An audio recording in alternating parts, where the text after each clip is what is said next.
Shalom, shalom, everyone. This is Yisrael with the School of Knowledge. This is our weekly Shabbat class.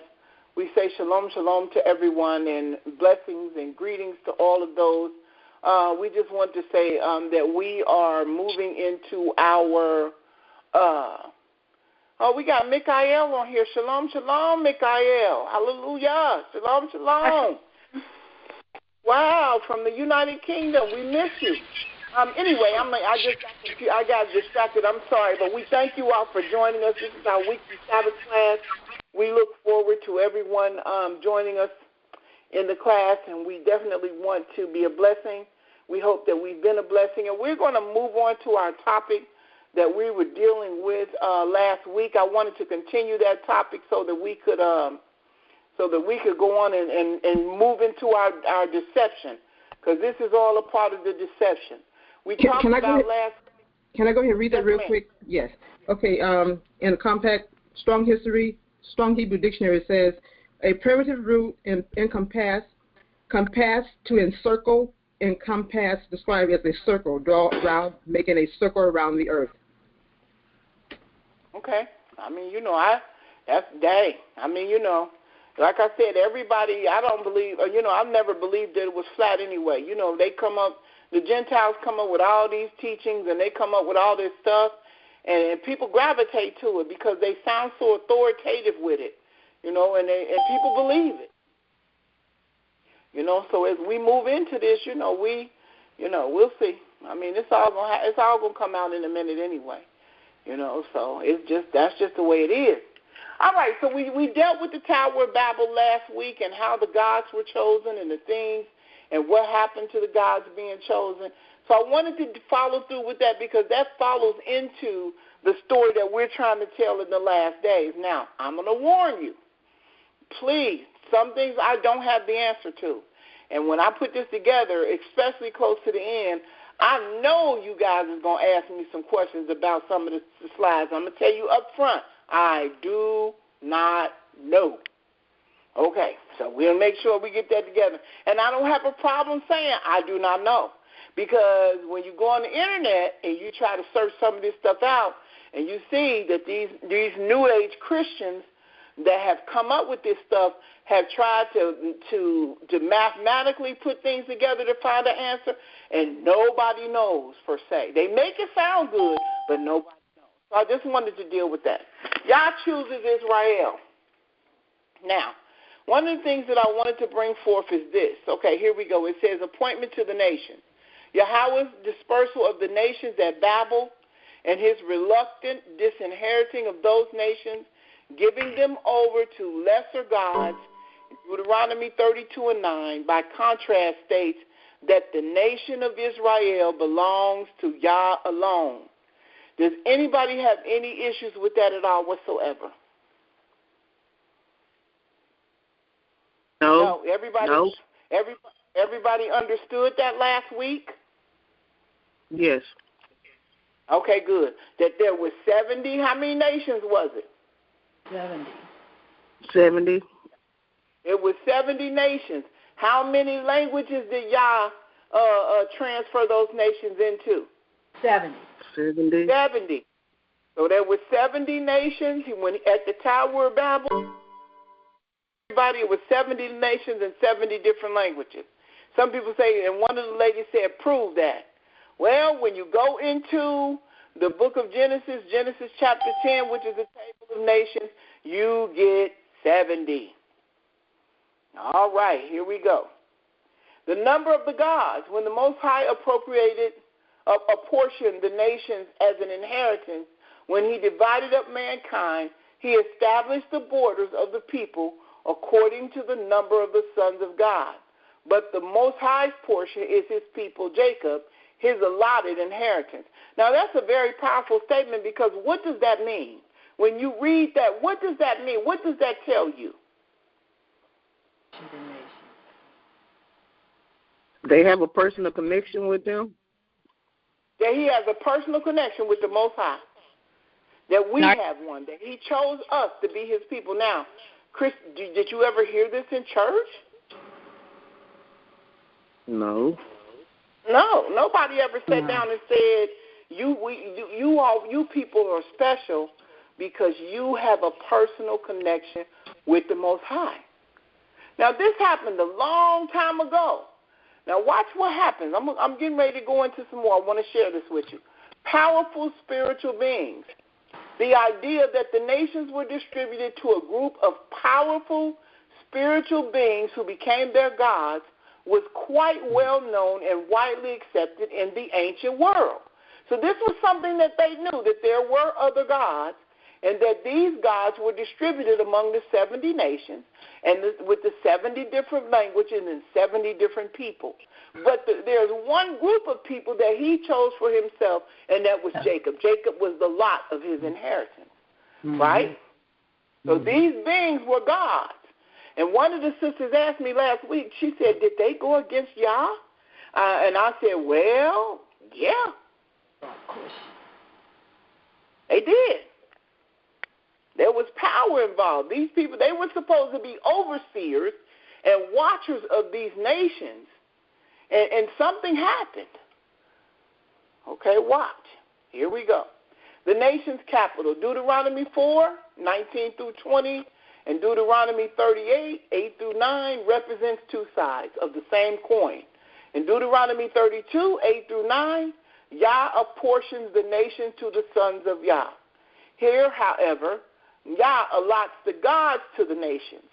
Israelites, in other words, believe that Yahweh, their own supreme, unique God, sentenced the nations and their gods to each other. And somebody tell me, why did the Most High separate the people from him at the Tower of Babel? What was the reason behind it? They were trying to climb up to the heavens to kill God, wasn't it? They was trying to go up into the heavens to kill. Why was they trying to kill him? What was the purpose for? Why did they think they could kill him? I know Nimrod was the one who was started, well, probably who started them all, who influenced everybody, but I don't know why. He said he doesn't know why Nimrod was. Somebody tell him why Nimrod was trying to do it. Because Nimrod was angry because he killed all of his ancestors during the flood.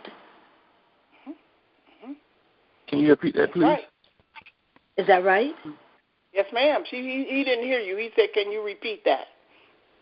Nimrod was angry at the Almighty because during the flood he wiped out all of his relatives, past relatives. And he was angry about that, so he wanted to kill the Almighty and wanted to fight against him and war against him because of that. Oh, because he was from the lineage of Ham. Yes, he was from the lineage of Ham, but Nimrod was also a descendant of the Nephilims. He was a Nephilim. He was a giant. Some people say he was about 20 feet tall. Nimrod was huge. They say he would hold a lion in his arm like an alley cat. When you go into the history of who he was. And as Phyllis said, is that in the book of Jasher? Yes, ma'am. Somebody tell me where you find the story at in the book of Jasher. Did anybody write that down last week? Where do we find it? 9:20. Yes. Okay, Jasher chapter 9? Yeah. Verse 20 All right, to brother, 39. we're going to check that out for us, and we're going to get it, put that to the test and see if it's Jasher chapter 9. If you guys took notes, it's in there because we read that last week. So Nimrod was a part of the Watchers, and when he built the tower, he had all of the nations that's in Genesis chapter 10 come together to build the tower to wage war against the Most High Yah. And this tower was going to wage war with him, and that's what brought about all of the dividing of the nations. Now, what's very important now is the topic of is the reason for our class today, because we're going to flow the story into the story, and then we're going to bring it up into current times, because we have to understand something, how this happened and what happened after that. Now, remember, I always told you guys that he introduced himself to 3 men. Can somebody tell me who they are? And I don't want my class to tell me, the advanced class. Who were the 3 men that the Most High introduced himself to? There would be Abraham, Isaac, and Jacob. Abraham, Isaac, and Jacob. Those are the ones that he introduced himself to, and he was on his way to making the 12 tribes of Israel his people. But before he could do that, he had to establish a principle in the scriptures so that he would be known as the God of Abraham, the God of Isaac, and the God of Jacob. And I found myself saying that so many times. And when I sat down today, you know, something just said, put it together so they understand it. Make sure you put it together so they can understand what happened and how it happens, because sometimes we take for granted that the people on this line know the storyline.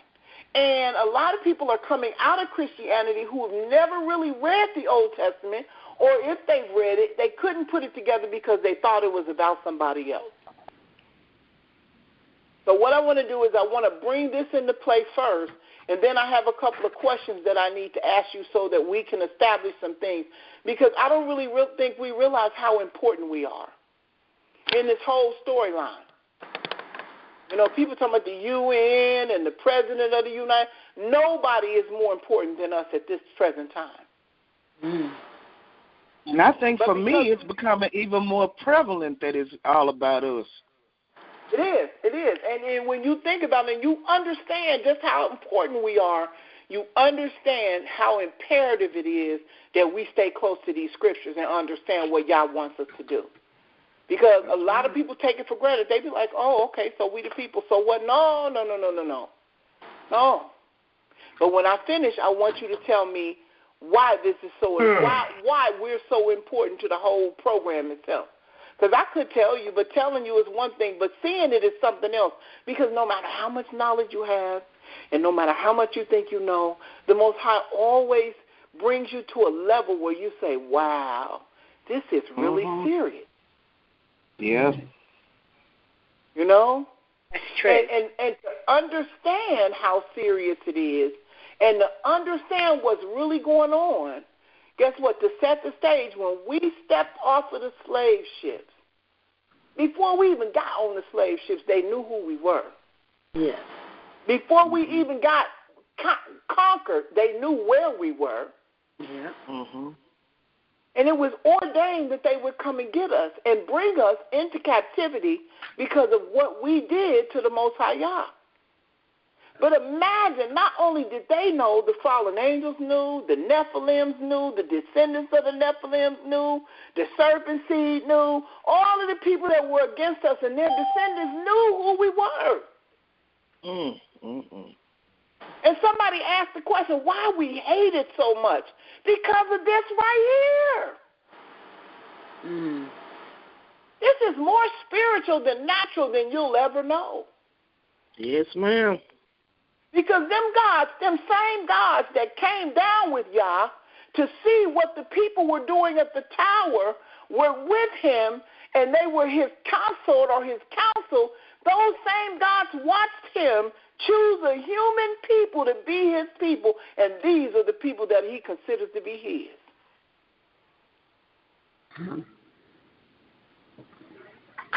So guess what? When they came and got you, they knew who you were, where you were.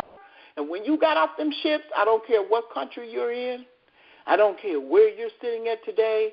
We in Russia, Germany, the United Kingdom, the United States, Canada, anywhere that you're sitting today, Jamaica, wherever you are.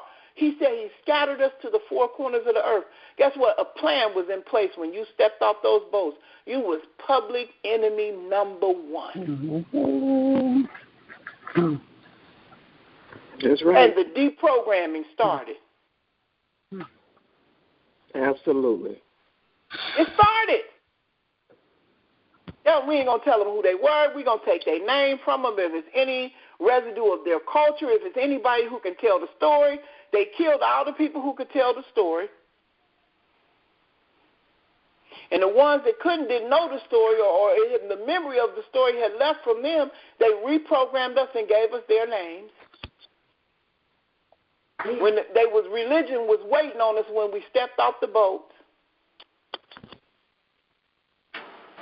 Yeah.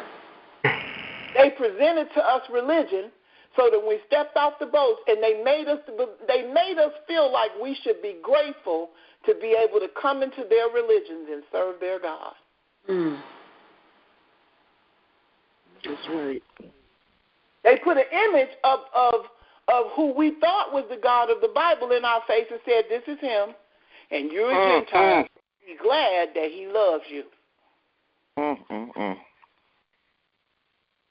That's how deep this goes.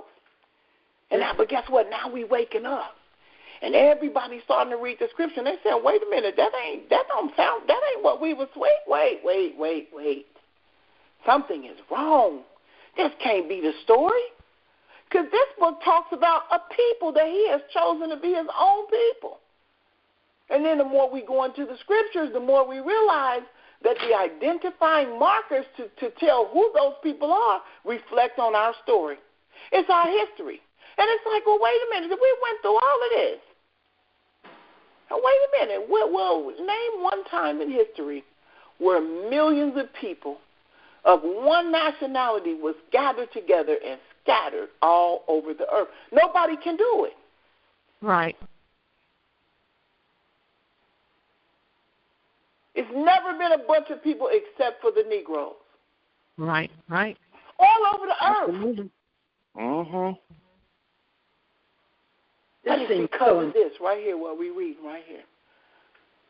And when they tell you that they got together in Psalms 83 and put a contract together that they would fix it where the nation of Israel, the people that would never be a nation again, they put this together beautifully. They did. And now we're waking up, and it's like, whoa, hold on. But I wanted to walk you through this so that you can understand that after Babel, this is what happened, and this is what they were watching. The angels, the fallen angels, the 200 fallen angels was watching it. Yeah. Huh? The gods that he put over the 70 nations was watching it. The descendants of the Nephilim that were watching it. Everybody begins to watch him now. What is he getting ready to do now? All right, he has designated us to the nations. He separated the nations into 70 nations, and now there's 70 languages, and he's put us over them to be rulers over them. Now what is he getting ready to do? And what does he do? He walks through Genesis chapter 12, and he introduces himself to Abraham.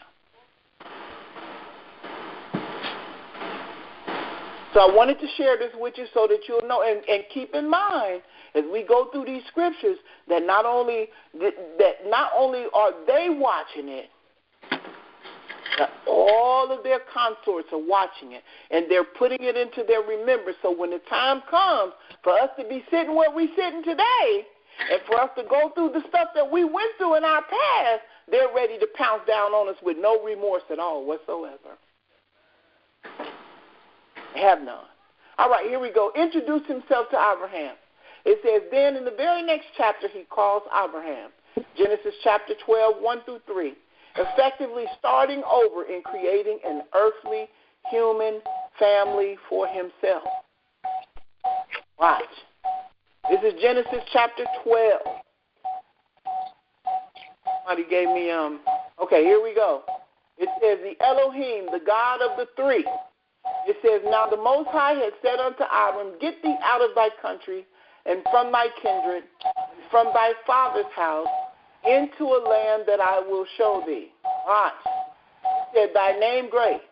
He said, and I will make of thee a great nation, and I will bless thee, make thy name great. Thou shalt be a blessing. Why? I don't know what that dinging is. Somebody in their car or something. Can you put your phone on mute? Thank you. It says the blessings and the cursings. It says, and I will bless them that bless thee, and curse him that curses thee, and in thee shall all the families of the earth be blessed. Now watch. Yah confirms the covenant. This is verse 14. And the Most High said unto Abram, after that Lot, wait a minute, let me make sure this is the 14th one.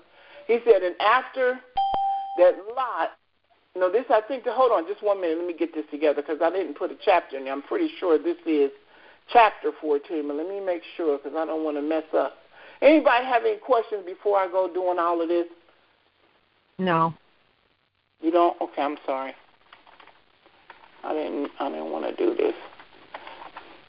But this is why, when we do this and we make these statements and we go here, it's very, very important to be able to put this together.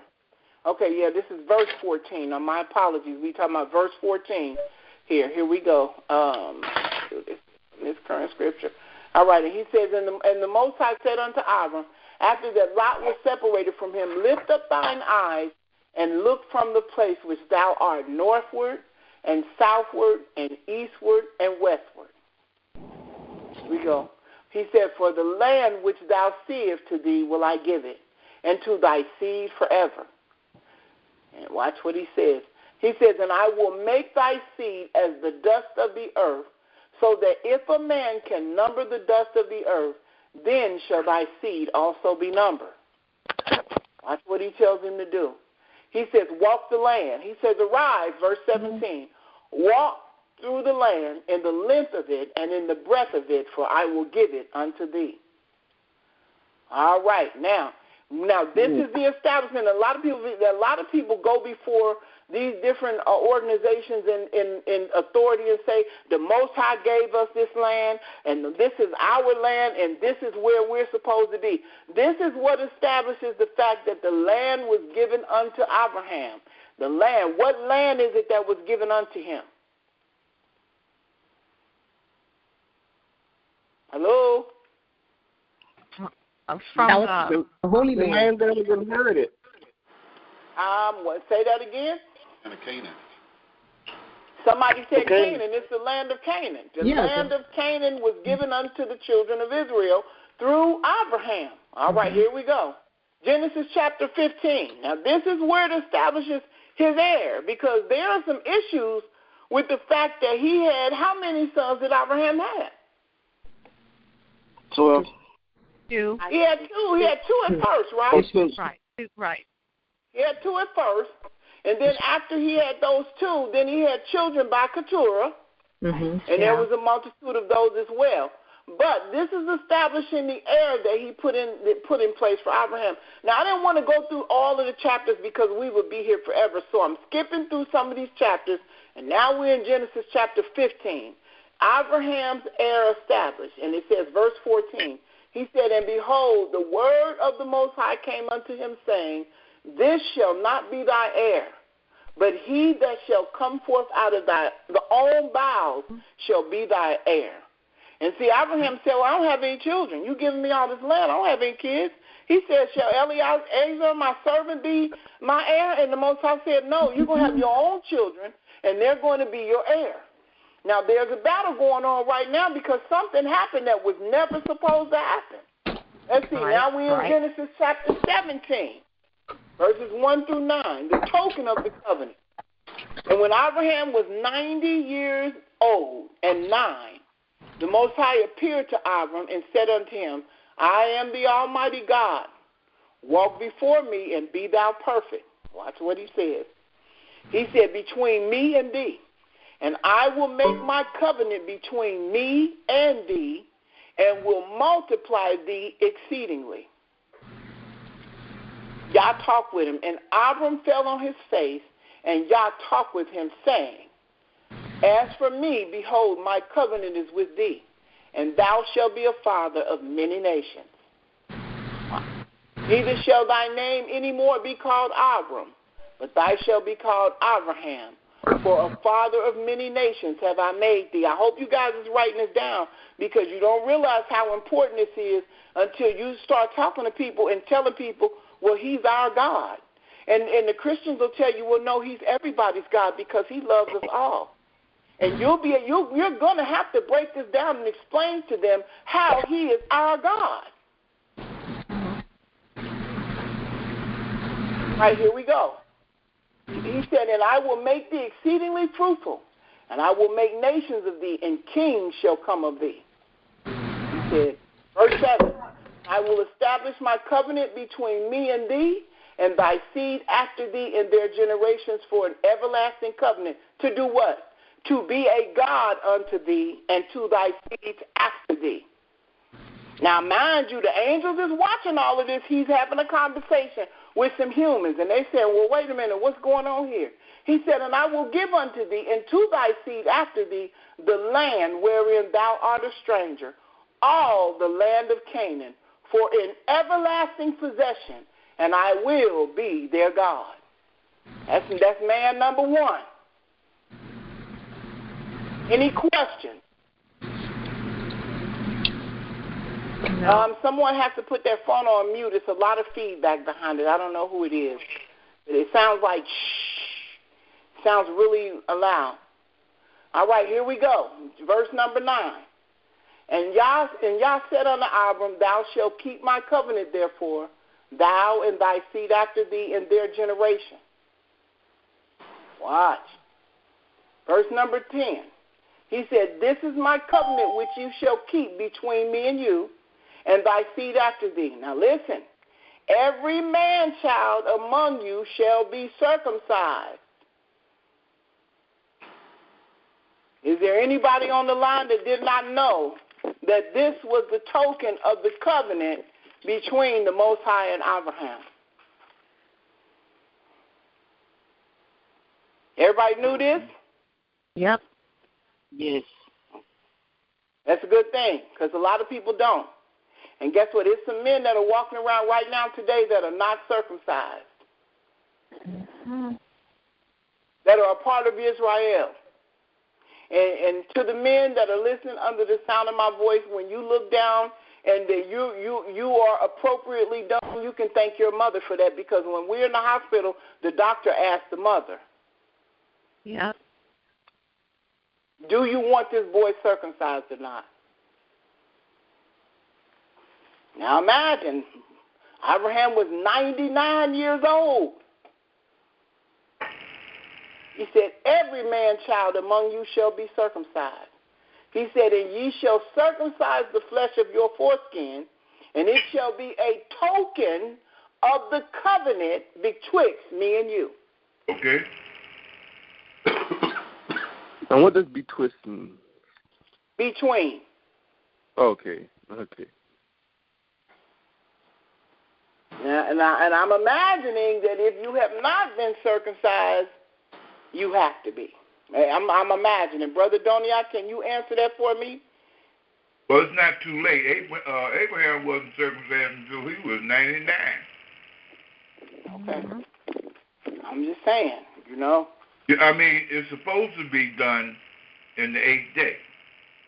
Hallelujah. Right. If you're able to have a child and you circumcise him in the 8th day. But it's not too late for you to get circumcised. Abraham wasn't circumcised until he was 99. Right. But that's only because that was the age that Yah made the covenant with him, though, right? That's correct. That is correct. Okay. I just want to make sure. Okay, so this was the token of the covenant between Yah and Abraham. Here we go, what Brother Donia said. Verse 12, and he that is 8 days old shall be circumcised among you, every man-child in your generation. He that is born in the house or bought with money of any stranger, which is not thy seed. Guess what? And there's some people out there that are circumcising women. And the scripture does not say that women are to be circumcised. This is between the men and the Most High Yah. That's exactly what I was going to say, man. They got some women that they talking about circumcising. They do it. That's the African. They did that amongst some Africans in Africa.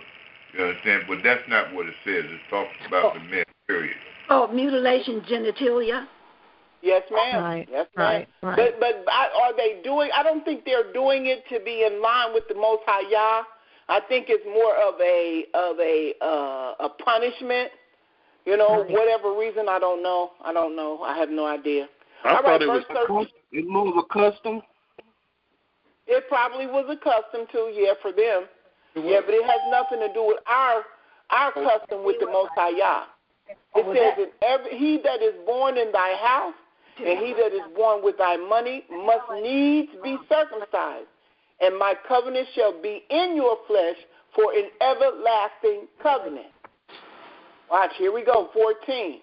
He said, and the uncircumcised man-child, whose flesh of his foreskin is not circumcised, that soul shall be cut off from his people. He has broken my covenant.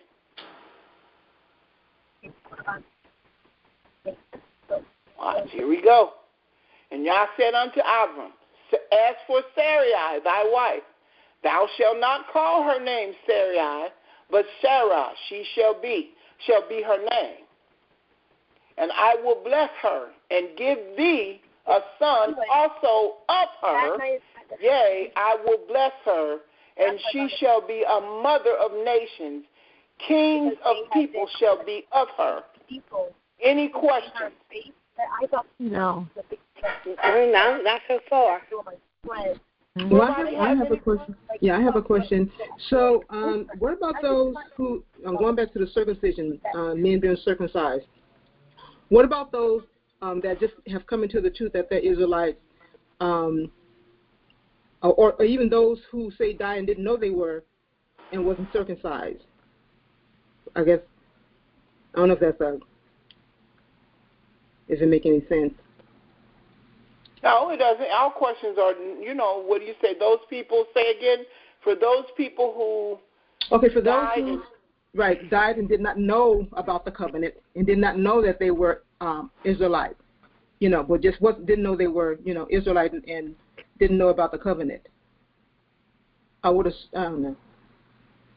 Well, there's a different. That's a whole nother class, but we'll get to that. I believe that the Most High is going to do right by all of his people.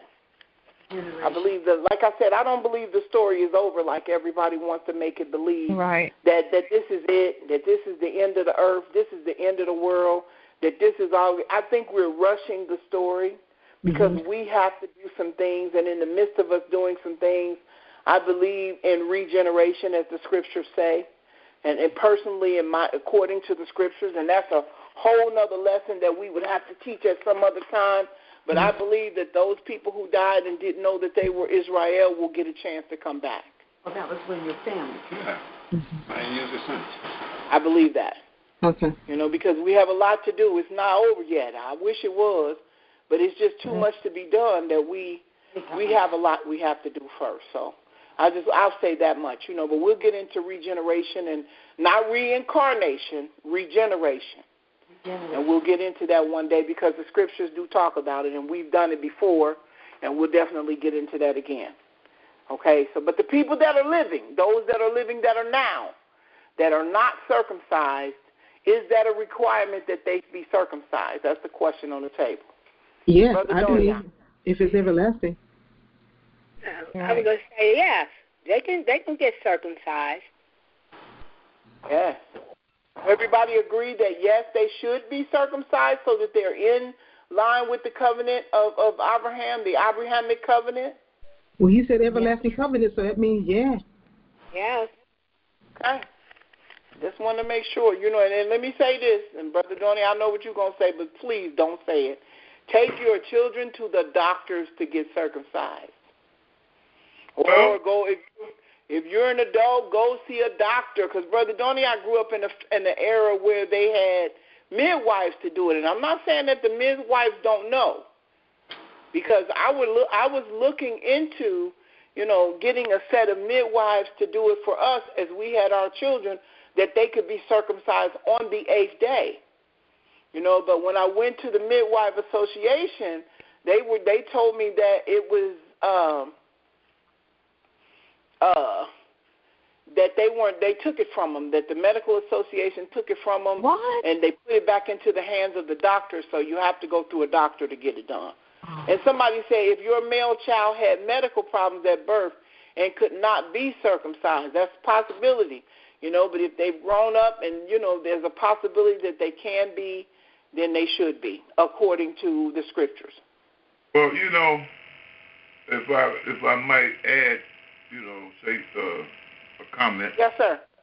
I had, I came out of a congregation where the babies were born by, you want to say midwives, but those brothers and sisters, they knew what they were doing. A lot of those brothers and sisters had went to these medical schools, and they mastered the skill of birthing children and giving them circumcision. I know a brother, you understand, who learned how to circumcise, and they circumcised over hundreds of children. Bathsheba did a lot of circumcisions. This was early on. This was in the early 70s, the late 60s and early 70s. They were doing these, and they all came out fine. You understand? But now, there's going to come a time, you understand, when we're going to have to revert back to those circumstances and situations. We got a lot of brothers and sisters right now today that are going to these medical schools and et cetera. You understand? And it's going to be revised.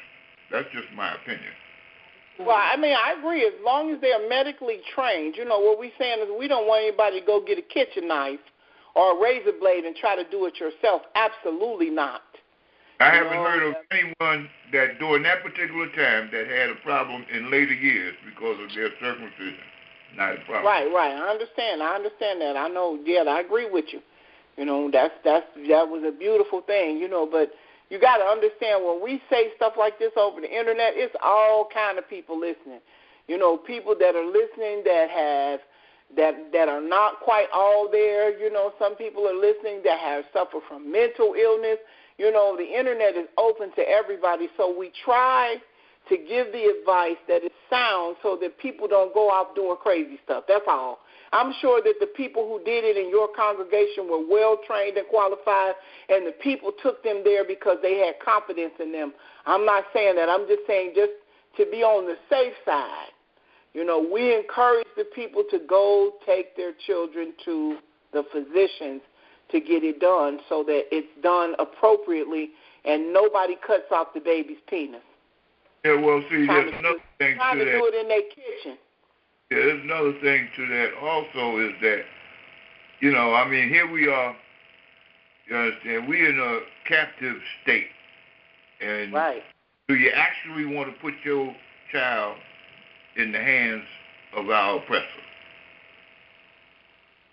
Well, now, my sons both were circumcised in the hospital, and they did a fine job. I had no problems with it at all whatsoever.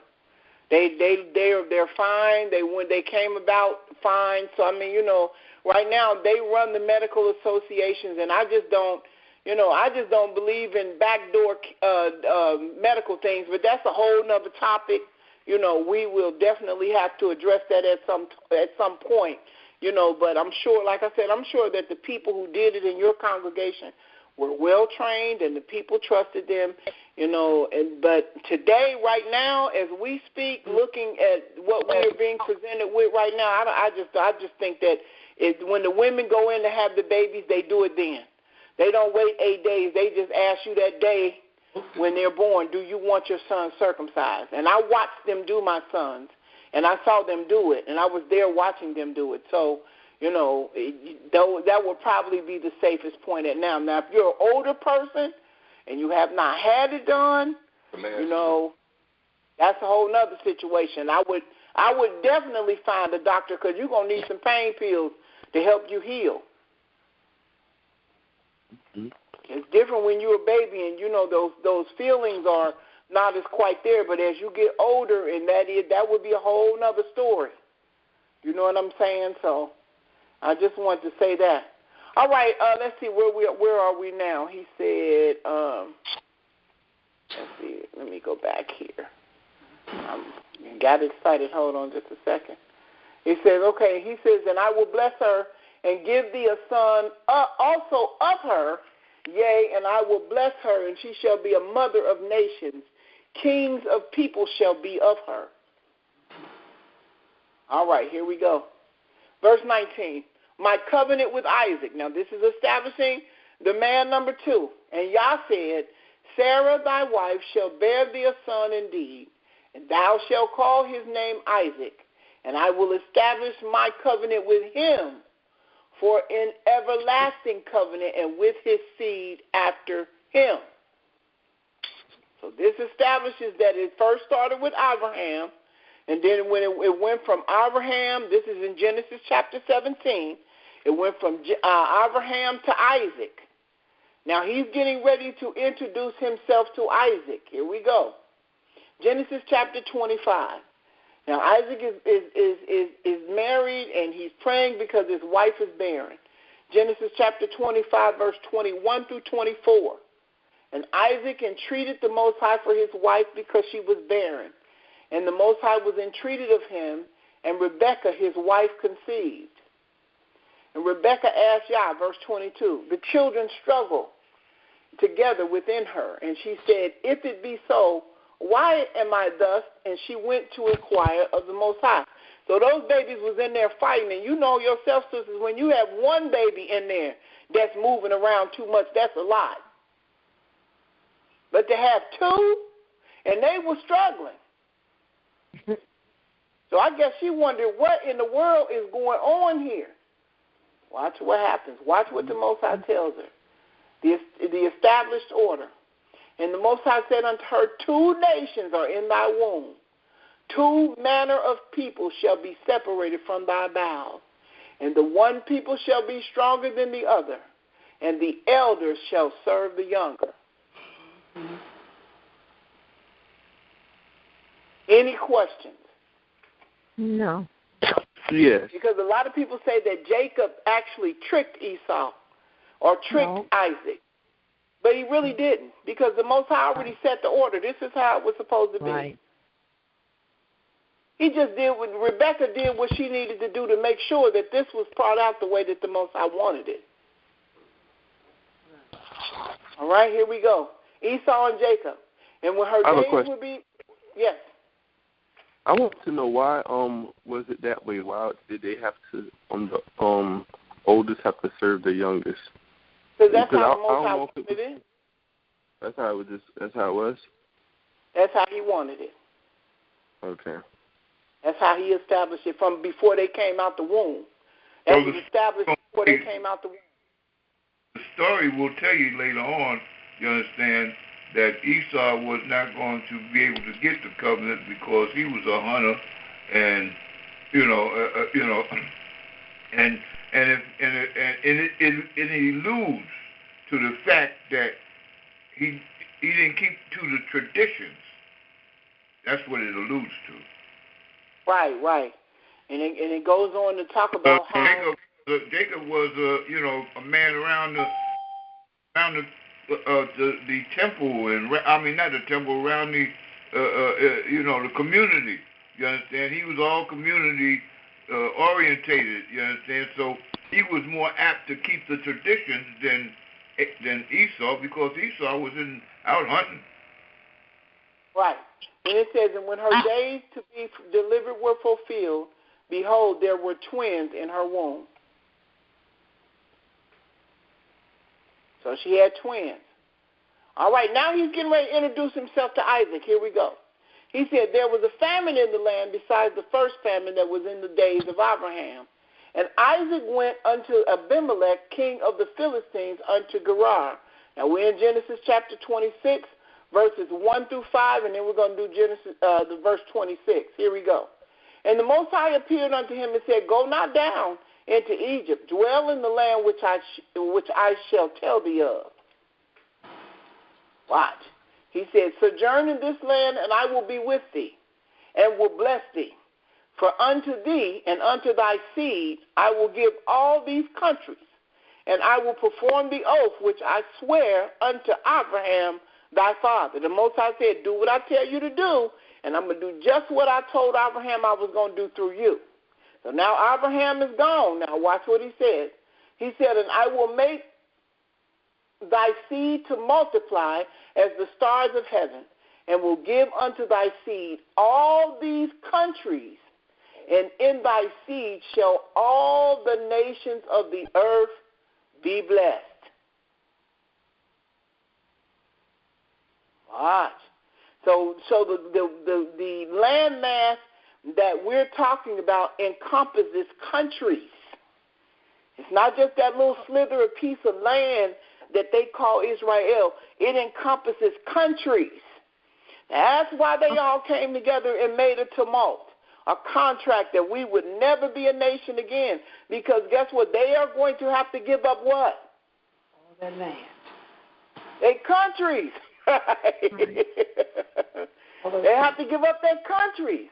It's profitable for us to remain in captivity.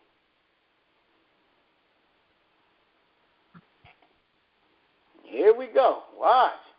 He said, because that Abraham obeyed my voice and kept my charge, and my commandments, my statutes, and my laws. Look, read it again. Now, was the Mosaic law given unto them at this time? No, not yet. No, it wasn't given yet, was it? No. But watch what it says. Because that Abraham obeyed my voice, that's one. He kept my charge, that's two. My commandments, my statutes, and my laws. Back with Abraham. He did the same thing with Abraham. Almighty. That was way before Joseph. Way before Moses was doing anything. Right. Before there was even a Moses. Right? Wasn't none of that yet. It wasn't no 12 tribes. It was none of that. Watch. Verse 24. And the Most High appeared unto him the same night and said, watch what he said, I am the God, I am the Elohim of Abraham thy father. Fear not, for I am with thee, and I will bless thee and multiply thy seed for my servant Abraham's sake. So Yah tells him, I'm the God of Abraham. Now watch. Now he's getting ready. Anybody have any questions at all whatsoever? I got a comment. Yeah. Yes, sir. Abraham learned the traditions from Eber. So the land, I mean, they had traditions that they followed. They might not have been written down like they were laws of the land, and Eber taught him what he knew from. Remember now, you already know this here is that Noah, you understand, had laws that the Almighty had taught him, and he passed them down. You understand? Because you understand, these laws had already been established from the beginning. You understand? And it was already taught through the genealogy pool. You understand? And Eber taught Abraham the traditions. Okay. That works. Anybody else? Yeah, I have a question, Sister Arlena. I'm trying to understand with Abraham. Was Abraham given Canaan at that point, and then once he obeyed and he followed all the law, statutes, and what we saw the screen before this, that now since Abraham followed all of that, now Isaac gets to get the rest of the other nations, the other land mass? No. Or was it all given to Abraham at one time, all of the land mass? All of it was given to him at one time. Remember back up there, he told him, walk the land. He said, from eastward, westward, northward, southward, I'll give you all of this. He said, walk the land. So when Yah spoke it, that's when he gave it. Okay. All right. Now, the possession, to take possession of it, is a whole different story. Well, Okay. let me ask you a question. What lands are you talking about? Are you talking about the land of Canaan? Yes, I'm you're talking about the promised land. Huh? Yeah, I was talking about Canaan, and then that one that goes from Egypt all the way to the Euphrates River. All of that now is included, right? Yes, that is the land of Canaan. That was before they separated all of that. That was one landmass. Okay. Okay, so that's why I said it's profitable for us to stay in captivity, because the awakening of the people will bring this information back, and the Most High is going to come back to make sure that this land is back the way He wants it to be, because He gave all of that land to us. But because we disobeyed, and because we're in the land of our captors, guess what? They created the United Nations. They separated the lands. They took some for themselves. They war and fought over some of the lands, and they've inhabited them. They have embassies in different lands with their flag hanging over it. Means absolutely nothing, because that land was given to us.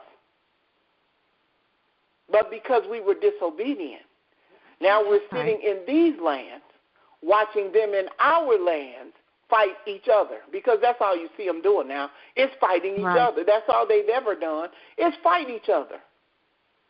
For clarity, from my perspective, he ain't talking about the land that He gave Ham. He's talking about the land from the Mediterranean, you understand, to the Euphrates, you understand, that Middle Eastern land that they call today is what He gave Abraham. Right. That's what we said. Okay. Yep. So now the Gentiles are actually using that Psalms 83 to talk about the United Nations now dividing the Gaza Strip and whatever else. They're using that, saying that that's dividing the land. But in actuality, what we see here in the Scripture, they already divided that land. Yes, when we're looking at Psalms 83. But they're using it and making it seem like it's happening now. But it has already happened. Yes, ma'am. Absolutely. And because they're trying to solidify the proof that the people that are now in the land are the original, the bloodline of Abraham, and that's not true. Right. So and the more you read these scriptures, that's why it's so very important to read these scriptures. The more you read these scriptures, the more you understand. But guess what? To bring a little more clarity to it, all of it has to be so. Even the what they're doing and how they're doing it, the people that are in the land professing to be us, all of it is a part of Yah's plan. Why? Because we disobeyed. And had we not disobeyed, we would be in the land. We would be the one world government that's set up, and it would be the way that it was supposed to be. But because we disobeyed, we have to sit back and watch them do what they do. Right. So it was profitable for them for us to stay ignorant, because the less we knew, the less problem it was. The closer we get to the end of the curse, the more problems it's going to present, because not to say that the Most High will take them off the land at the time that our curse is over, no. Because we will still be in the lands of our captivity, but He just won't be mad at us anymore. Right. Because the story has to play out exactly the way He wants it to.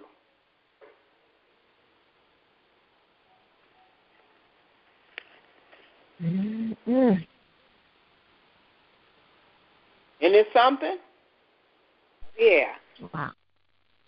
When you really see what it's all about and how it affirms itself, that's why I said it's important that we write these scriptures down so that we understand what He did. All right, let's go on. The chosen Israelites. Now we're going to get into Him choosing the Israelites. All right, remember in Genesis chapter 25, 21 through 24, He told Rebekah something. He said, verse 23, and the Most High said unto her, 2 nations are in thy womb. 2 manner of people shall be separated from thy bowels, And the one people shall be stronger than the other people, and the elder shall serve the younger. Watch what happens. This is the fulfillment of the promise. This is Genesis chapter 27, verses 28 and 29. Watch, he said, therefore, this is. Now, what's happening right here is that Jacob has gone in and disguised himself as Esau. And Israel is Isaac is about to die. So his eyes are going dim. So he's put something on him to make it smell like he's been out hunting, and he does put the goat hair on him to make it feel like that it's Esau. And he goes to bless Jacob, thinking that it is Esau. And why does this happen? Because of what the Most High told Rebekah. The elder shall serve the younger.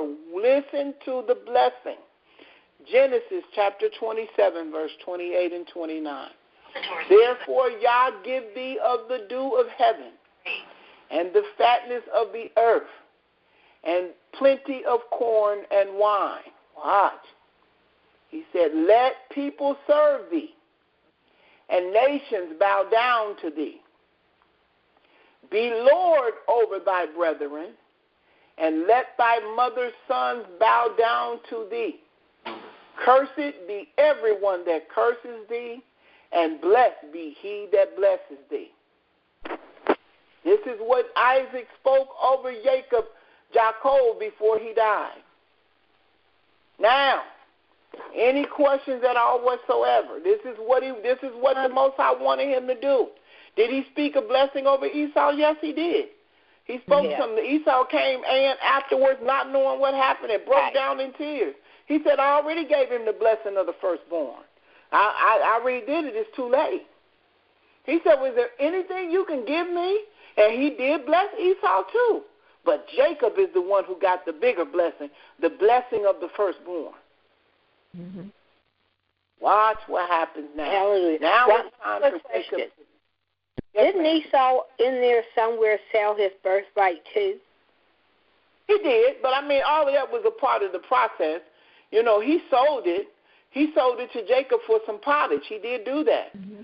But the fact that the Most High spoke it while they were in the womb, that's like apples and oranges. He was going to lose it anyway. Right. Okay. That's the most confusing story. Well, to me, say again, I'm sorry? To me, that part is the most confusing.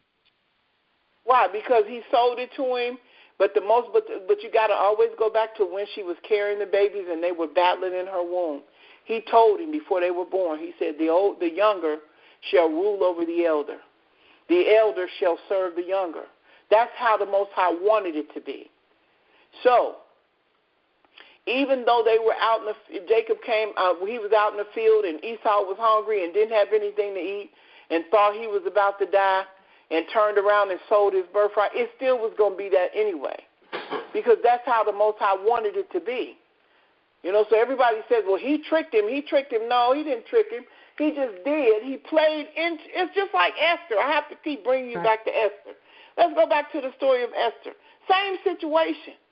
Vashti didn't come to the party, and she got kicked out of the kingdom. All part of y'all's plan.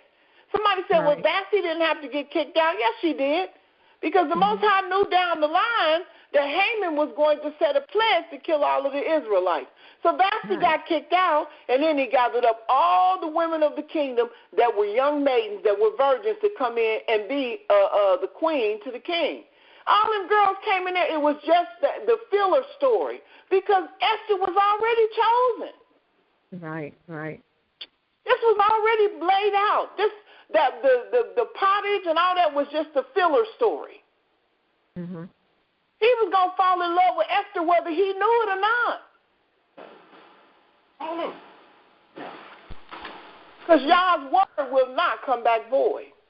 So guess what? Him going out into the field and getting hungry and feeling like he was about to die, and oh my God, I'm going to die if you don't give me some of that soup. And Jacob being at the right place at the right time was all a part of Yah's story. Because he ate the porridge when it was uncooked, right? It wasn't fully cooked. That's what they say. See, in the book of Jubilee, it tells you that when Esau he already in his heart and his mind, he already thought, like, what good is this birthright to me before he even said it. And at that moment, when he said it in his heart, poof, it's like everything changed at that point. Guess so what?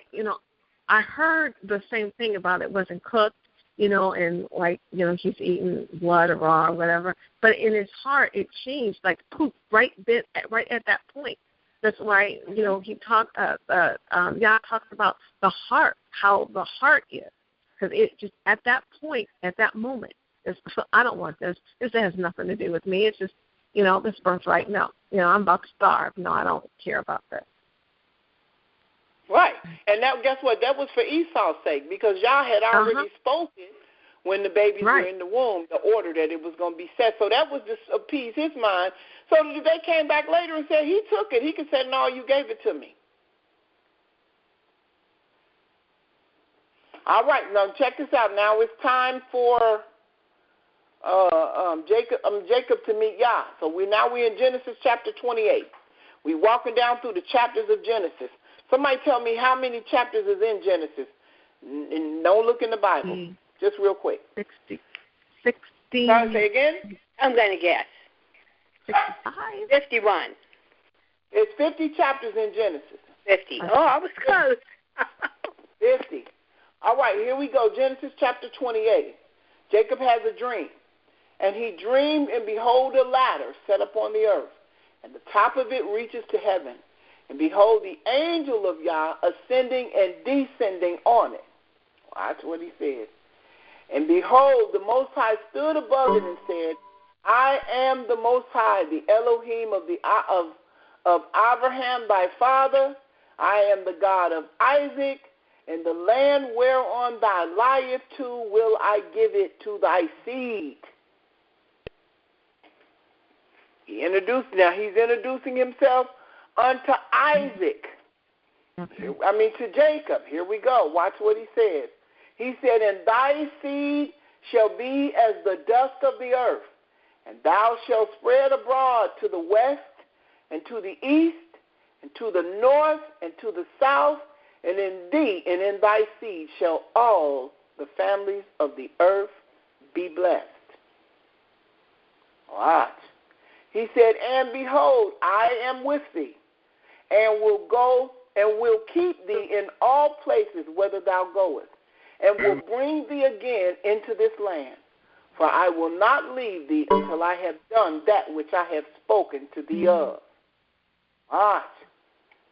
Watch what he said. Verse number 16. And Yaakov awoke out of his sleep and said, surely the Most High is in this place, and I knew it not. And he said, he was afraid and said, how dreadful is this place? This is none other but the house of Yah, and this is the gate of heaven. So when he went to sleep, they said he slept in a place where it was one of the portals were, and when he went to sleep, he was able to see the angels ascending and descending, the ones that interact with us, the ones that are in our presence. And he was afraid, and the Most High introduced himself to him at that time. Any questions? No. Okay, here we go. Watch what it says. Jacob's turn. Now, Jacob puts the Most High on terms. Watch what he said. And Jacob vowed a vow, saying, if Yah will be with me, and will keep me in this way that I go, and will give me bread to eat, and raiment to put on.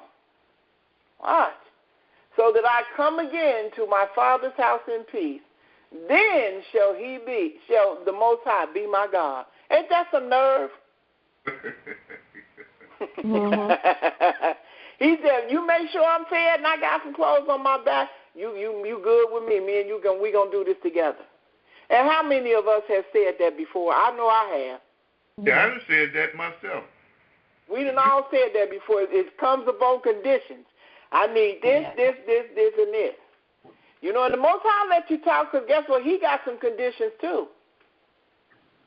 We always he'll give them to to you. He'll give them to you, so and bring it back to your remembrance. Didn't I do what you asked me to do? Now it's your turn. Now I need you to do something for me. Yeah. He always want to do his law with conditions. Right. He said, I did what you asked me to do. Now I need you to do something for me. And guess what? You can't turn him down because all we can say is that he's been good. Right. I think somebody keeps getting kicked out. Please let me know if that's the case. Now watch. I'm not going to get into the story because you all know the story. We'll go into it some other time. Jacob has 2 wives. It says Jacob has 12 sons and at least 1 daughter by his 2 wives, Leah and Rachel, and by their handmaidens, Bilhah and Zilpah. Now, if you read into the book of Genesis, you'll be able to see those women and how they interacted with Jacob to bring about those 12 sons. Watch. Jacob's 12 sons. Jacob's 12 sons, names in Genesis, are Reuben. This is the order. Reuben, Simeon, Levi, Yehudah, Dan, Naphtali, Gad, Asher, Issachar, Zebulun, Joseph, and Benjamin. His only daughter mentioned in Genesis is Dinah. This is the family tree right there. This is Abraham up here. Abraham had Sarah was his wife. He had Isaac. Isaac married Rebekah. Rebekah's 2 twins are Jacob and Esau. And then this is the breakdown of the children. Zilpah, which is Leah's handmaiden, she gave birth to Gad and Asher. And then Leah, she gave birth to Reuben, Simeon, Levi, Judah, Issachar, Zebulun, and the only girl, which is Dinah. And then Rachel gave birth to Joseph and Benjamin. And then Bilhah, which is her handmaiden, gave birth to Dan and Naphtali.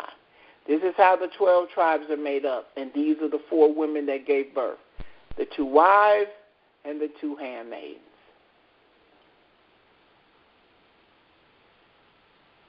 Joseph married Asenath when he was in Egypt and gave birth to Ephraim and Manasseh. Judah got his daughter-in-law pregnant, Tamar, because he would not give her one of his sons that was left. And she gave birth to Pharez and Zara. This is how it. Then you go over here and you see when Abraham, when his wives were gone, he married Keturah, and then he gave birth to the Midianites. And then he gave birth. When Sarah disobeyed Yah and he slept with Hagar, he gave birth to Ishmael. And that is what makes up the Saudi Arabian family.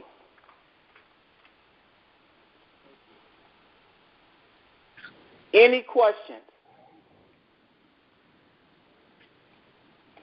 Let me let you see this one. Here's another one. This is the breakdown of Abraham's father, Terah. When they lived in Mesopotamia, when Nimrod was ruling, his name was Terah. This is Abraham's father. He had Abraham, he had Sarai, he had Nahor, and he had Haran. And Lot's father's name was Haran. So Abraham and Sarah had Isaac, and then Isaac turned around and married his cousin Rebekah. Any questions?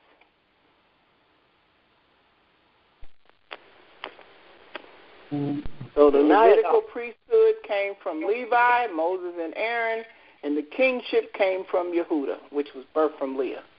Any questions? What were the scepter promises? So Leah gave birth both to the priesthood and the royal tribe. Yes, ma'am. Wow. Mm-hmm.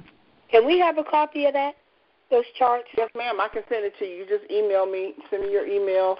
Email the Yehudah Project, and I will send it to everybody. Okay. Yep. Or you can screenshot it. Yeah. Well, I mean, I got it off the internet. So, I mean, you know, it's up to you. But, I mean, I can send it to you. You can screenshot it or whatever, or you can look it up. Just type in the lineage of Abraham and go in the images, and you should find it. You know. But there it is, right there. I'm sorry, say again? That was the sister that he wanted Rachel and not her. But she gave birth to the one tribe. It must have been something he liked about her, because she sure got all these boys. She got most of the kids. She had 7 children by him. 7. 6 boys. The other women only had 2. And when Rachel gave birth to Benjamin, she died after that. I got a question, but I wanted to wait till the end of the class, because I want to ask my question, and maybe you could shed some light for me. Okay, no problem. Let's go on. Let's move on. We're getting there. Jacob meets the host of Yah. Genesis chapter 32, 1 and 2. And Jacob went on his way, and the angels of the Most High met him. Watch. And when Jacob saw them, he said, "This is Yah's host." And he called the name of the place Mahanaim. Go down to 22.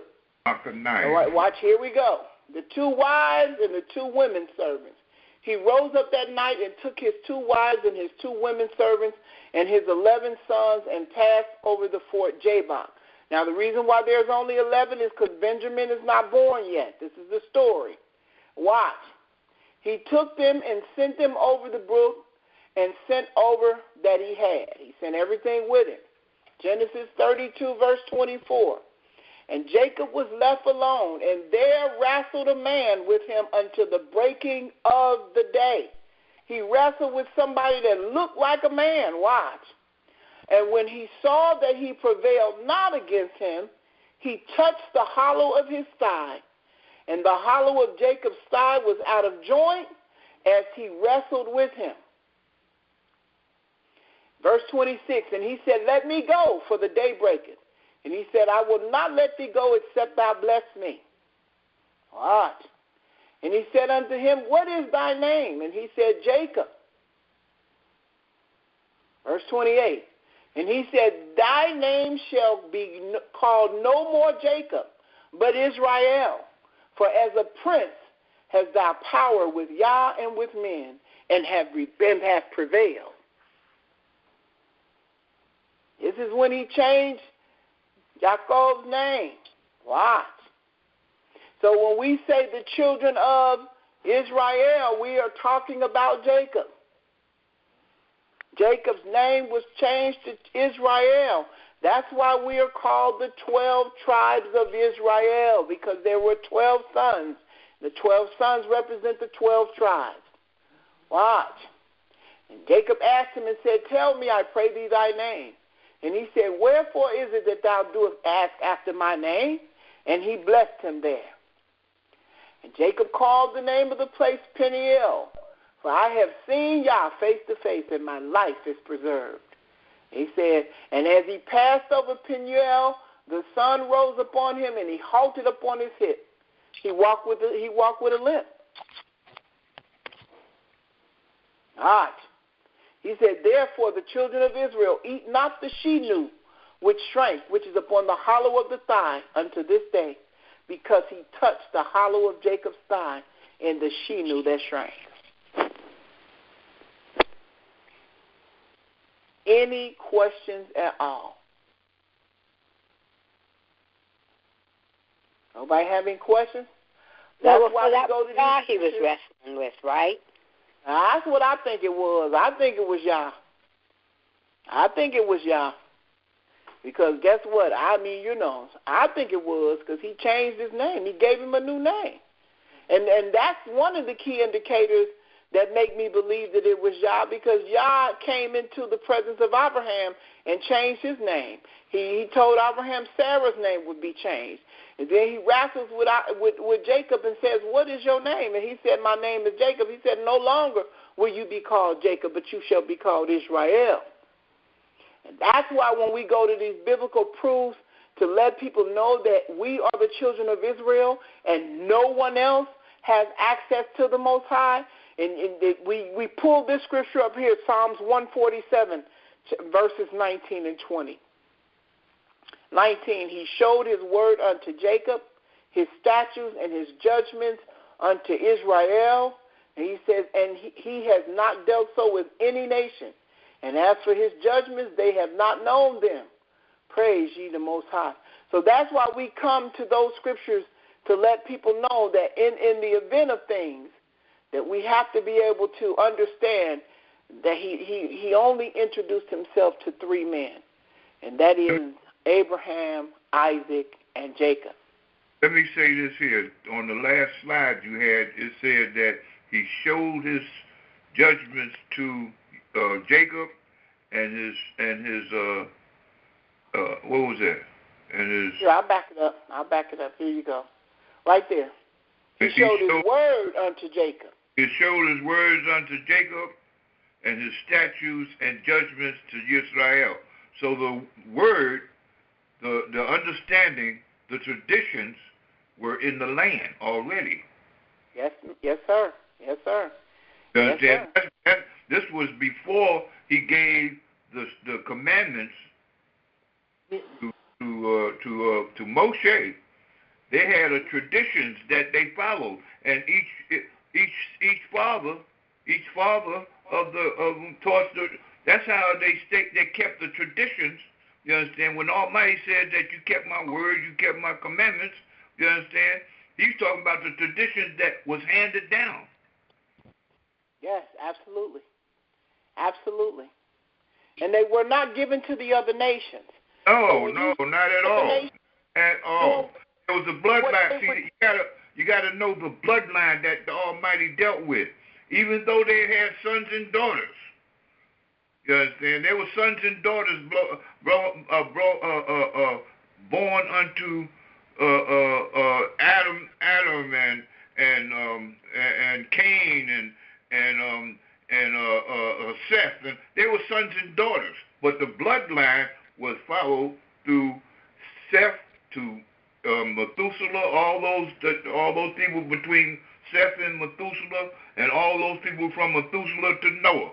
They had a bloodline that was followed, but they had sons and daughters. That's what populated the earth. That's what the fallen angels, or those angels came. Those are the ones that they seen that was fair. Absolutely. Absolutely. So that's why when we're on the radios and you hear the street preachers and tell the other nations that he's not your God. He's not your God. They get upset. They get upset because they've been carrying that Bible around for years, believing that we should feel privileged to be included. Yes.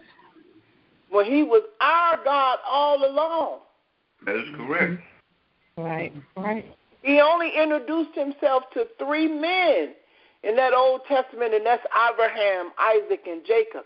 And he chose Jacob to be a prince. And Jacob gave birth to those 12 sons, and those 12 sons represent the 12 tribes of Israel. And these are the people that he has chosen for himself. These are the people that the angels watched him choose. And we was public enemy number one when we stepped in these countries. So if you want to know why you hate it so much, it's because you were chosen to be the Most High's people, number one. A special people unto me. Yep. A special people unto himself. Yeah, can I ask a question? I got to say something. I don't want you to say nothing. Yes, ma'am, I'm listening. I have a question. Regarding the subject, the subject that you just spoke of, you were under the thought process that he asked him you thought that was God. That was Yah. He was wrestling with Yah. Mm-hmm. Okay, so prior to that, he does not know the name of the man that he's wrestling with by name. Well, I don't think it was a matter of him not knowing him. He was like, "What is thy name?" He said, "Jacob." He said, "What is thy name?" He said, "Jacob." He said, "Your name shall no longer be called Jacob, but it shall be called Israel." Of course he knew him. He knew what it was, but I don't think the question was posed as he didn't know it. He was just asking him, "What is thy name?" He said, "Well, why was he fighting him?" Why was he fighting him? Because he didn't want to let him go. Because he knew, okay, just like the man that I told you I seen in the library. They met under different circumstances. But I knew in the elevator that was somebody else. That was not a normal person. I knew it. In my spirit, I knew it. But Jacob knew it too. And Jacob went to wrestling with him. He wouldn't let him go. He said, "Oh, no, you don't. You ain't going nowhere. I ain't letting you go till you bless me." I was scared to touch the man. I didn't want I froze. Everybody was like, "Well, why didn't you say something?" I couldn't. It was not in me to do nothing. Jacob took the advantage. That's why I said, you were proven to be a prince with Yah and with me, and you have prevailed. So he said, that's why it was fine. He said, "I got to go." Some people said it was an angel. Some people said, I believe it was Yah. I mean, I haven't read anything to say that, you know what I'm saying, that I can remember, but I believe it was Yah that he was wrestling with. You know, see, the thing that I'm looking at in that story, in that portion of the story is that the Almighty had all of this set up. He did it quite well.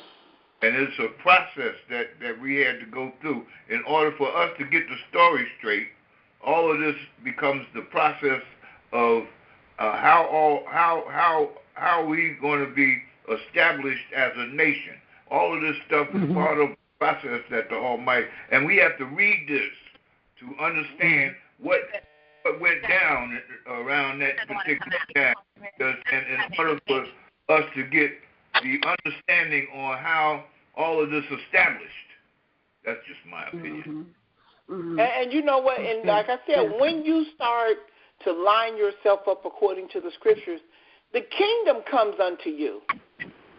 You know, so think it not strange that he was even in his presence, because I know in my spirit that was somebody else. I know it and he know it. I mean, you know what I'm saying? It was just something, I can't explain it to you. I can't say one way or the other, but I know in my spirit that man was somebody else. I knew he was not. I knew he wasn't. I just knew in my spirit. I knew. When he got up from that, when he was sitting on that window and he got up and went in that building, I knew that was somebody else. Yeah. I can't explain it to you, but Jacob did too. And Jacob went to wrestling with him. He wanted to be blessed. He was like, "Oh, no, I ain't letting you go nowhere until you bless me." And he was like, "Get off of me. It's daybreak. I got to go." He said, "Not until you bless me, you ain't going." And he touched his hip. Now, the question is, what you mean, get off me? I can't. I got to go. You got to let me go. He just touched his hip and dislocated it. So he could have broke free at any time if he had that kind of power. Yeah. Right. Yeah. He could have killed him. This is what I'm stuck on a certain part of this, because it's, as you're reading it, it's something else that I'm kind of putting together, but then I'm kind of stuck in certain parts too. Because taking that into one account, but also thinking about when he created Adam, when he called out to Adam, did he call him by name or not?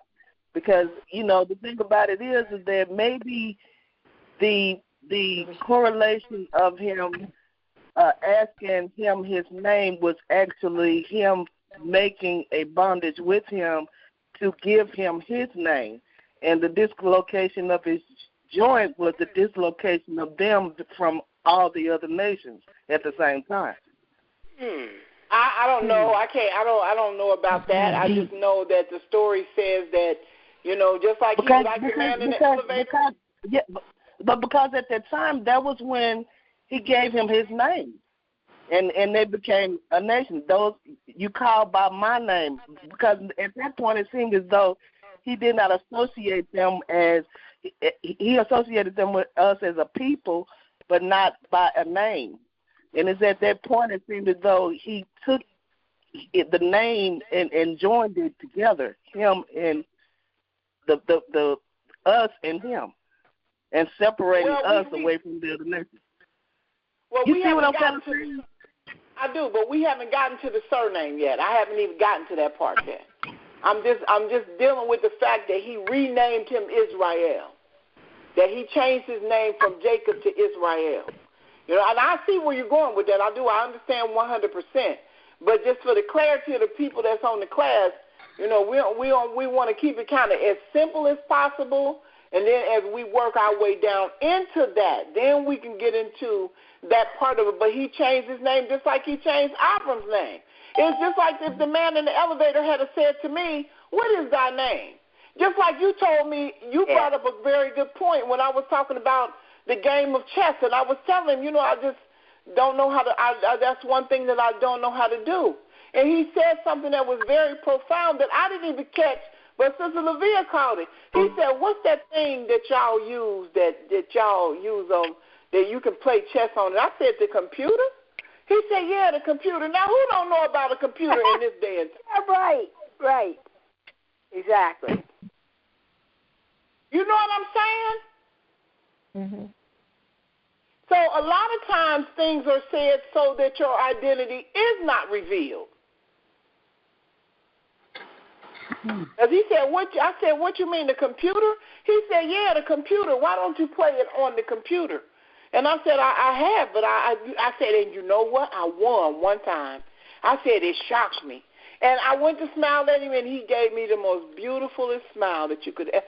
And he just had on beggar clothes, but that man had the prettiest teeth I've ever seen. I know ain't no homeless man's teeth that pretty. Now I'm just going, white, beautiful smile. So, maybe he was doing and saying those things so that he wouldn't be revealed as to who he was, because does Yah know all things? Absolutely he does. Yeah. But sometimes he asks a question so that it's not revealed as to who he is. I continue. Let's continue. Leave it alone. Because had I known, for sure that the man in the elevator was who I thought he was, I would have stopped the elevator and kneeled. I'm telling you, I would have put something over my hair and covered my hair and kneeled down. You know what I'm saying? If I had thought it was who I knew it was, but the fact that he didn't reveal himself that way, I was able to have a regular conversation with him, but I know that was not a regular man. Yeah. I know he wasn't. Did you know that at that particular time? Yes, Brother Donnie, I knew that wasn't a regular man at that particular time. But I wanted to, imagine me standing there looking at this man while we're waiting on the elevator to come down. I'm standing beside him and looking him up and down, and he never turns and looks at me. I looked at his face, and he was looking it away like, I hope she don't figure out it's me. It was that kind of look that was on his face. But I didn't play into it because I didn't want to know. Because had I known that, it would have been a whole different story. So that the kingdom does come unto you when you get to a certain point. Not saying I'm super spiritual or nothing. I make my mistakes. But I believe that when the Most High starts to doing certain things in the earth, that we're going to start seeing more of those and having more interaction with those, because they've seen them all through the Old Testament. It was nothing for them to see an angel. Right. To come and do battle with them, or to come and talk to them, or to come and tell them something. But, he talked to the other people in the Old Testament, but he introduced himself to those three men, right? Those three men, yes, ma'am. Yes, ma'am. What about Enoch? Well, now Enoch he wasn't introduced. The angels, Enoch went before the Most High to give a petition for the fallen angels. But he didn't introduce himself unto Enoch. Enoch already knew he existed. He didn't tell Enoch, I'm going to be your God. But Enoch was used as like an attorney to go and petition the Most High for the 200 angels that fell. Mm-hmm. So when he went and he took the petition, the Most High said, you go back and tell them, you all were supposed to intercede for man. Man was never supposed to intercede for you. Right. Question: do you think that Enoch was human, or was he a spirit? I believe he was a man. I believe Enoch was a man on this earth. I know he was a man because he gave birth to Methuselah. Right. And then Methuselah gave birth to Lamech. And then Lamech gave birth to Noah. So that's how the bloodline went. Okay. All right. I agree. So any other questions? I mean, I think Shauna keeps getting kicked out of the class, and I'm going to definitely contact them and let them know that for you. But, when we start understanding the composition of the kingdom, and I hate it when the church starts teaching about the kingdom. It's like, what in the world? AB says, could it be that Yah never leaves the throne or vacates it at any time, but it was Yahshua wrestling with Jacob since Yahshua represents Yah? No, because there are theophanies where the Most High has come down in many cases and sat down with mankind, where he presents himself as whatever he allows you to see. Now, whether it's an avatar, whatever it is, I mean, because when you think about it in the Old Testament, when Moshe and the 70 elders went up on the mountain, he actually had a business meeting with them. He ate lunch with them. Right. So, right. And when he comes, I mean, it just depends. I don't know, sis. I mean, our sister, brother, I don't know. I mean, at the end of the day, who knows at the end of the day? But I know that the angels certainly do come. It's in whatever form he chooses you to see him in, because nobody can see Yah in his rawness. Right. The question here, you understand, could it possibly be that I do this all the time myself, is that we make more to stories than is necessary? Because what we're looking at here, and from the scriptures, is that all of this stuff is a prelude. All that we read is a prelude to bringing the Almighty's children online with in their proper area that they're supposed to be at. They're supposed to be his particular peoples, you understand, holy unto him, you understand. He was going to be holy unto them. And all of this stuff that we're reading here is just a prelude. Now, I do it all the time, and I read into the story, you understand, to try to make sense of it for myself, but it's plain and simple. Yes, it is. It's very plain. So, I mean, the questions that I can't answer, I can't answer. Who it was or who he seen, like I told you in the beginning, I don't know. I was not there. And I hate it when people try to answer the question that they don't know. And it would be better for us as Israelites to say, I don't know. But, some of these men get on these YouTube clips, and they got all the answers. And I'm like, when did Gabriel come and sit down and talk to you personally and tell you the answer? Because we just don't know. But one thing I do know is that my experience that I had recently, I knew that man was not from here. I knew he wasn't. But that's not part of the story. I'm talking about the stories, because what I do is a lot of times, man, I say, well, could it possibly be this way? Could it possibly be that way? When the story is plain, it makes perfect sense if we leave it alone. That's true. That is so very true, and as we have and the closer we get to because why are we saying these things? Because the closer we get to our curse being over, the more we're going to experience things that are not going to be of this world, because the Most High is going to do everything in his power to protect Israel, because he told us that he would. He's going to turn around and face us again, and we're going to, yes, will we be in our lands of captivity? Absolutely we will. Will he turn around and face Israel? Absolutely he will. Will the host of heaven be there at our disposal to protect us? Absolutely they will. So we will experience some things, when, how, I don't know that. But we will experience some things as we grow closer to our exit strategy to be able to take us up out of these lands of our captivity. And I believe that's why he's reiterating the story, so that we understand that we won't be half scared to death. Because when I seen the man that I saw, I wasn't scared to death, but I knew. I mean, my sister was like, well, why did you ask him any questions? I said, I couldn't. I just couldn't.